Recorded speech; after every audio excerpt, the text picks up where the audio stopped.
Okay, so today I'm going to be taking a look at the Huawei P30 Pro in 2023. I have done a side-by-side comparison video of the P30 Pro and the vanilla P30, and I have got a video looking just at the P30 on the way soon. So I'll leave a link in the description below for the comparison video, but today I'm just going to be looking at the P30 Pro in 2023 to see if it's worth buying almost 4 years later.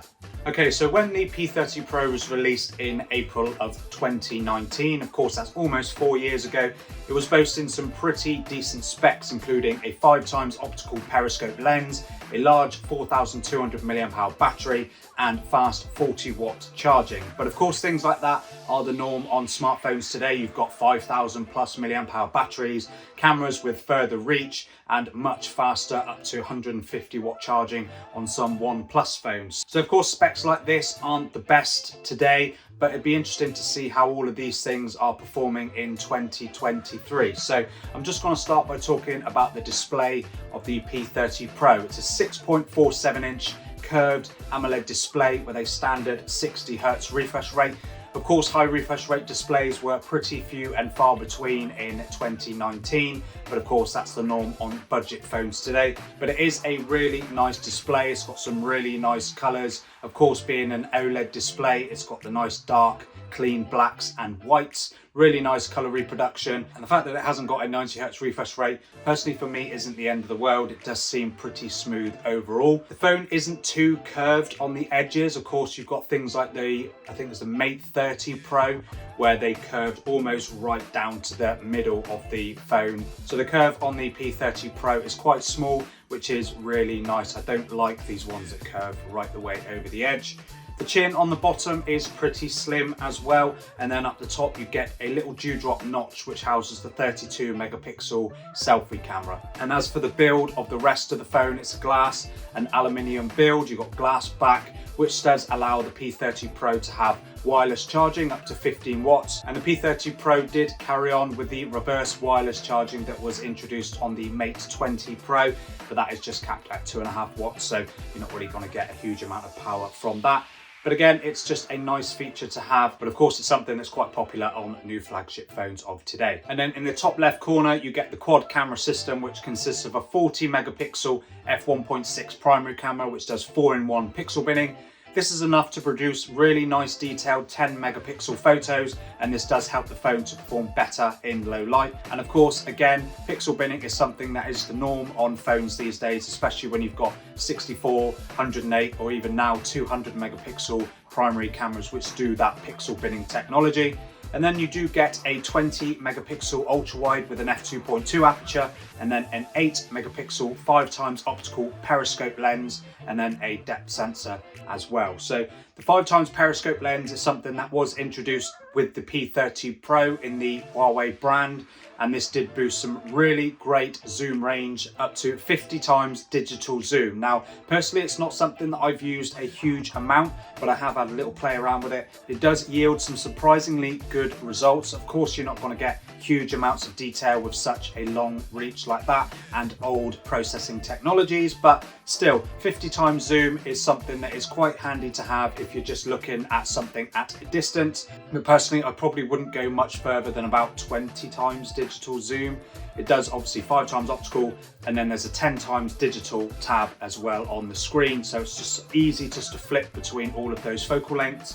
And then of course you've got that 20 megapixel f2.2 ultra wide camera, which does perform a lot better than a lot of the budget phones of today from the likes of Motorola, Honor, Oppo, Samsung. All of those people will use very similar 8 megapixel ultra wide cameras. So it is nice that the P30 Pro has a 20 megapixel ultra wide camera, so you don't get the usual loss of detail around the edges of the photo, especially in finer areas like you do on those ultra wides.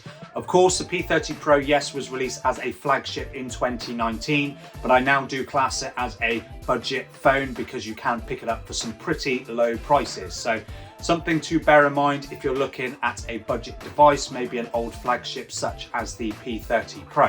And as for performance, the P30 Pro comes with the Kirin 980 processor built on a 7nm fabrication. Now, of course, processors built on 7nm fabrications aren't going to be as powerful or power efficient as new processors on the market, but the Kirin 980 is still absolutely fine for daily use and a bit of light gaming. Here is the benchmarks comparing the Kirin 980 with the P30 Pro with 8GB of RAM against the Honor 50, which houses the Snapdragon 778 with 6GB of RAM.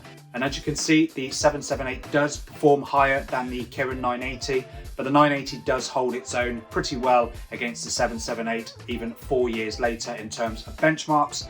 And I have definitely, like I said, found that the Kirin 980 is absolutely fine for everyday use. Everything opens pretty quickly. Processing times of the photos is pretty instant. So I haven't really got much to complain about in terms of the processor on the P30 Pro.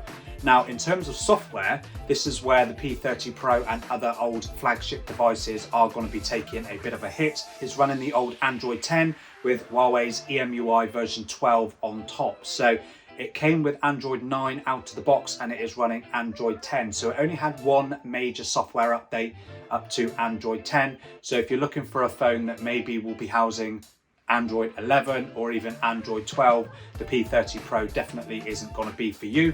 But it does have the November 2022 security patch, so it is nice to know that it is getting some regular security updates from Google.